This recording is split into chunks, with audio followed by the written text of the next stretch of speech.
বাসন্তী পুজো দেখতে যাব বলে আমি আর পুচকু মিলে তো সেম কালারের ড্রেস পরে রেডি হয়ে গেছিলাম। তারপর শ্বশুরের দেওয়া বাইকটা বের করে শ্বশুরেরই মেয়েটাকে চাপিয়ে নিয়ে চলে এলাম মেলাতলা।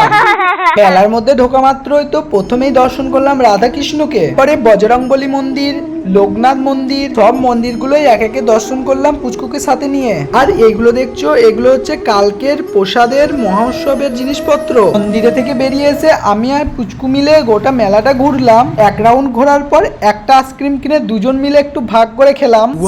তারপরে আমরা সবাই মিলে দেউলের মধ্যে বসে গল্প করছিলাম। যেহেতু মেলাতলায় ভিড়টা আজকে অনেকটাই কম ছিল, তাই তো আমরা ফাঁকায় ফাঁকায় দুজনে মিলে ভক্তি ভরে মহাদেবের কাছে প্রণামটা সেরে নিলাম। তারপরে আইসক্রিম গার্লসের জন্য আবার এরকম দুটো ফ্লেভারের আইসক্রিম নিয়ে এসে ওকে দিলাম। আর ও তো ম্যাঙ্গো ফ্লেভারটা আমাকে দিয়ে দিল, আর স্ট্রবেরিটা ও খাবে বললো। তাই তো ম্যাঙ্গো আর স্ট্রবেরির মধ্যে একটু ফাইট হলো, আমাদের যেমন হয় আর কি। তো ভাই মেলাতলায় এসে আইসক্রিম ছাড়া কিছুই খায় না, একে চলো পেট ভরে আইসক্রিম খাই বাড়ি নিয়ে যাই। টাটা।